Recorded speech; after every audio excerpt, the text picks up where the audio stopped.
হাসান বউ ব্যবসায়িক, ও কখনোই সংসার করবে না, ও কখনোই সংসার করবে না।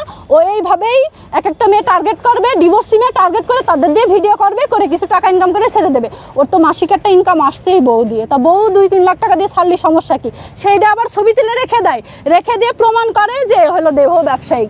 আরে দেহ ব্যবসায়িক হবে তো তোর মতো কন্টেন্ট ক্রিয়েটার কেন বিয়ে করবে? বড় বড় মাপের লোক নেই, তাদের কেন বিয়ে করলো না? তোর কেন বিয়ে করলো? বিয়ের পরে পিশাব করতে গেলেও ভাই ভিডিও করে, পুরো পৃথিবীর কাছে ভালো সাজার জন্যও বলে যে ওর নিয়ে আমি ভালো আছি, ওর সাথে আমি সংসার করছি, কিন্তু আমি কিন্তু ভালো নেই।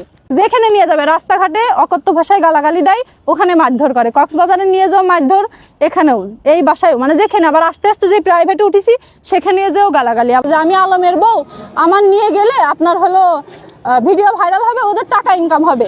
ওর মা মাথায় হাত দিচ্ছে, দিয়ে কছে আরে আল্লাহ রে, আমার বিটার বোধ দিয়ে ভিডিও করে ওরা তো 2-3 লাখ টাকা ইনকাম করে নিয়েছে, 1 মিলিয়ন ভিউ হয়েছে একটা ভিডিওতে। তাই প্রথম থেকে আসলে আমি তো জেনে শুনেই যে ওর বিয়ে হয়েছিল এগুলো সবকিছু জেনেই কিন্তু আসিছে। ও তো হাইটলি আসলে কন্টেন্ট ক্রিয়েটার না, ও তো পুরো মানে পাবলিক ফিগার, এ তো সবাই জানে।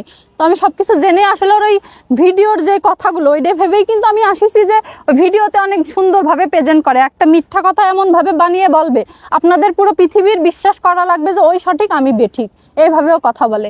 ওই যে আগের প্রাক্তন যে আছে, আমি এখন কিন্তু আপনাদের এখানে কথা বলতাম না, ও অলরেডি আমি ওর সাথে আমার ঝামেলা হয়েছে রাস্তার থেকে, ঝামেলা হচ্ছে বিয়ের 3 দিন পরের থেকে ওর 6 লাখ টাকা দিয়ে একটা গাড়ি কিনে দেওয়ার কথা বলছে। তাই আমি বলছি বিয়ে হয়েছে আমাদের 1 মাসও হয়নি, আমি তোমার এখন গাড়ি কিনে দেবো কেন? আমি টাকা পাবো, আমি গরিব মানুষের মেয়ে, এখন দেবো না, আর একটা বাচ্চা কাচ্চা হোক তখন আমার মা বাপ দেবে। তো তারপর থেকে ওর মা, তারপরে ওদের সবার একটাই কথা, আমার জিনিসপাতি সব নিয়ে আসো, গহনাগাটি সব ওর নিয়ে এসে দাও, না হলে আমার নিয়ে সংসার করবে না। মানে বাজে ব্যবহার করছে, মারধর শুরু 3 দিন পরেরতেই। কিন্তু যেই ওই সাংবাদিক প্রেস মিটিং টিটিং আসে তখন ওর মনে হয়ে যায় যে আমার বউ ভালো ফেরেশতা, এমনি আমি সংসার করব, মানে সিম্প্রতি আদায় করার জন্য, পুরো পৃথিবীর কাছে ভালো সাজার জন্যও বলে যে ওর নিয়ে আমি ভালো আছি, ওর সাথে আমি সংসার করছি, কিন্তু আমি কিন্তু ভালো নেই। এই দেখেন আমার গলায় দাগ দেখা যাচ্ছে, দেখা যায় গলায় দাগ, কক্সবাজারে নিয়ে যে আমার মেরেছে, কিন্তু বলছে আমি ওর মারিছি। এই যে হাতে দাগ দেখা যাচ্ছে, দেখেন আরো অনেক দাগই আছে, আসলে এগুলো আমি দেখাতে পারবো না। এগুলো আমি মানে আপনারা পুরুষ আর পুরো বাংলাদেশে যেহেতু এই ভিডিও দেখবো, আমি এগুলো দেখাতে পারবো না। তো ও মনে করেন যে প্রথম থেকে শুধু ওই গাড়ি আর ওই টাকা পয়সার জন্য আমার বিয়ে করছিল, এটা তো আমি আর জানি না। আমার বিয়ের আগে আমার অনেকেই বলেছে যে তুমি ওর বিয়ে করো না, ও কিন্তু লোভী, তুমি ওকে বিয়ে করো না। তো আমি বলছি যে না, ওর ব্যবহার আসার তো ভালো, মানে ভিডিওতে দেখছি অনেক ভালো। তো আসলে যে দেখি বিয়ের আগে তো আমার সাথে ভালো ব্যবহারই করেছে, মার্কেটে নিয়ে গেছে, সবকিছুই ঠিকঠাক। বিয়ের পরে পিশাব করতে গেলেও ভাই ভিডিও করে, পিশাব করতে গেলেও ভিডিও করে। আর সবচেয়ে মানে প্রথম আর শেষ কথা, আমাদের ঝামেলাই হলো যে গাড়ি কিনে দাও আর টাকা নিয়ে আসো, তোমার বাড়ি যে গহনাগাটি আছে তোমার ভাই তোমার মারা সব খেয়ে নেবে, তুমি ওইগুলো নিয়ে আসো। বিয়ের পরে মেয়ের বাড়ি হলো তার স্বামীর বাড়ি, ওইগুলো নিয়ে আসো। আমি বলছি না, আমার 15-20 দিন বিয়ে হতে পারিনি, আমি এখনই কেন নিয়ে আসবো? বাসা তুমি আমার দিলে আমি একটা ব্যবসা বাণিজ্য করতে পারবো, এগুলো বলে। তো আমি বলছি যে না, আমি এত তাড়াতাড়ি দেবো না। তো এই কারণে আসলে ঝামেলা, মারধর করছে। যেখানে নিয়ে যাবে রাস্তাঘাটে অকথ্য ভাষায় গালাগালি দেয়, ওখানে মারধর করে। কক্সবাজারে নিয়ে যাও মারধর, এখানেও এই বাসায়, মানে যেখানে আবার আস্তে আস্তে যে প্রাইভেটে উঠেছি সেখানে যেও গালাগালি। আবার আমার ভাইয়ের কাছে ফোন দিয়েছে, দিয়ে বলেছে আমি তোর সাথে সংসার করতে পারবো না, 4 লাখ টাকা কাবিননামা আছে তোর দেবো, আর তুই যে জিনিসপাতি নিয়ে আসিস সেগুলো গুছিয়ে দিয়ে দেবো, চলে যাব। ও আসলে সংসার করার জন্য বিয়ে করে না, ওর আসলে মেন টার্গেট ছিল আমার, যেহেতু আমি ঢাকা শহরে থাকি তো আমার তো পাস প্রেজেন্ট থাকবেই।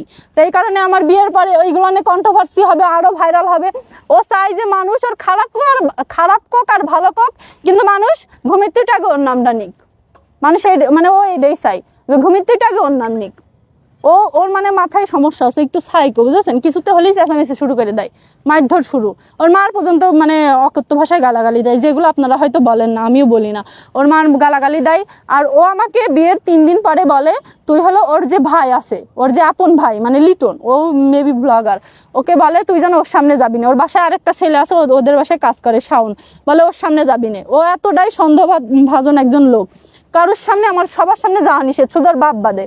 কোনো পুরুষের কাছে সামনে আমি যেতে পারবো না, আমি যাইও না। ওর ভাই তাও ওদের সামনে আমি যাই না, রুমের ভিতরে থাকি।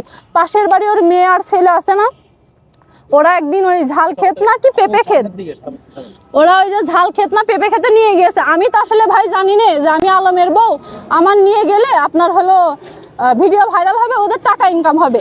ওর মা মাথায় হাত দিচ্ছে, দিয়ে কছে আরে আল্লাহ রে, আমার বিটার বোধ দিয়ে ভিডিও করে ওরা তো 2-3 লাখ টাকা ইনকাম করে নিয়েছে, 1 মিলিয়ন ভিউ হয়েছে একটা ভিডিওতে। তাই